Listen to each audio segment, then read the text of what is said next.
नमस्कार, मैं करिश्मा मानी आप सभी दर्शकों का इनक्रेडिबल न्यूज़ में हार्दिक स्वागत करती हूँ।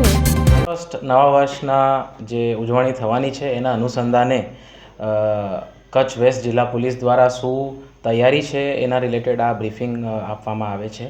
તો બેઝિકલી આપણે પ્રોહિબિશનની ડ્રાઈવ થોડાક દિવસોથી ઓલરેડી ચાલુ છે. એ સિવાય ટ્રાફિકની ડ્રાઈવ અને ફૂટ પેટ્રોલિંગની ડ્રાઈવ આજે સાંજે અલગ અલગ વિસ્તારોમાં થશે 31ના અનુસંધાને.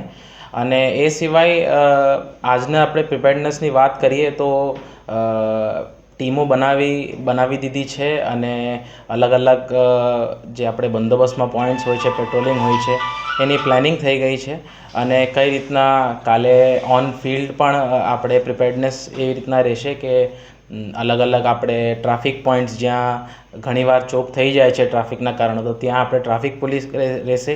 અને પોલીસ આપણે બ્રેથ એનાલાઇઝર અને એવા સાધનો સાથે ચેકિંગ કરશે સો દેટ કોઈ પણ વ્યક્તિ જે છે આપણે કેફી પીણી પદાર્થના ઉપયોગમાં જો ગાડી ચલાવતા હોય તો એમને આપણે ત્યારે ને ત્યારે આપણે એમને સ્ટોપ કરીને એમના વિરુદ્ધમાં જે કાયદેસરની કાર્યવાહી કરવાની હોય એ કરી શકીએ છીએ. એ સિવાય આપણે તમામ જેટલા ઓર્ગેનાઇઝર્સ છે જે ઇવેન્ટ 31નો હોસ્ટ કરે છે એમની સાથે પણ સંકલન રાખીને એમને પણ સૂચનાઓ આપવી છે કે જે રીતના સુપ્રીમ કોર્ટના પણ ગાઈડલાઇન્સ હોય છે, લાઉડસ્પીકરના ગાઈડલાઇન્સ હોય છે, એ રીતના એમને સૂચના આપવામાં આવી છે. અને ત્યાં અંદર પણ એમને સૂચના આપવી છે કે ભાઈ પોલીસની ચેકિંગ તો એમના ઇવેન્ટમાં પણ થશે અને જો એ ઓર્ગેનાઇઝર્સને પણ સૂચના આપવી છે કે જો એમના પાર્ટીમાંથી પણ કંઈ એવી કેફી પીણી પદાર્થનો જો અમને સૂચના એવી મળે કે અહીંયા એવું કંઈ થાય છે તો પોલીસ જે પણ છે જે પણ કાયદેસરની કાર્યવાહી એમાં કરવાની હોય છે પોલીસ એમાં એક્શન લેશે. એ સિવાય આપણે તમામ જે હોટેલો છે અને ધાબાઓ છે ત્યાં પણ ચેકિંગ રાખશું. પછી જે આપણે અવાવરું જગ્યાએ હોય છે જ્યાં લાઇટો નથી હોતા ત્યાં પણ આપણે શી ટીમ દ્વારા અને બીજા પોલીસ દ્વારા ત્યાં પણ પેટ્રોલિંગ કરવામાં આવશે. અને એ રીતના કચ્છ વેસ્ટ જિલ્લા પોલીસની તૈયારી અને પ્રિપેર્ડનેસ જે છે 31ના અનુસંધાને એ પૂરેપૂરી છે.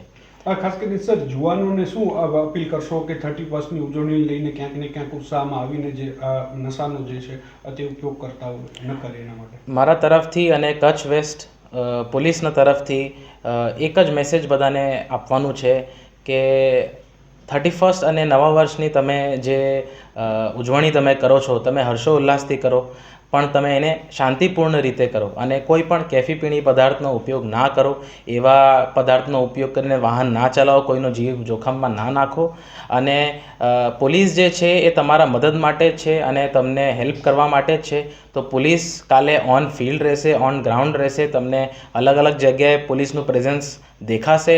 અને એ સિવાય પણ મારે બધી પબ્લિકની અપીલ એ જ છે કે તમે શાંતિપૂર્ણ રીતના પણ તમે સેલિબ્રેટ કરો, એમાં કોઈ વાંધો નથી, પણ તમે એને શાંતિપૂર્ણ રીતે કાયદાના લિમિટ્સમાં રહીને એને તમે સેલિબ્રેટ કરો. અને તમને કોઈ પણ જગ્યાએ પોલીસની હેલ્પ જોઈતી હોય કે તમને લાગે છે કે એમાં પોલીસનું ધ્યાન દોરવા જેવું છે તો તમે નિયરેસ્ટ પોલીસ સ્ટેશન અથવા આપણે જે પોલીસ કંટ્રોલ રૂમ છે ત્યાં તમે ઇન્ફોર્મ કરો અને પોલીસની મદદ મેળવો. ઓકે.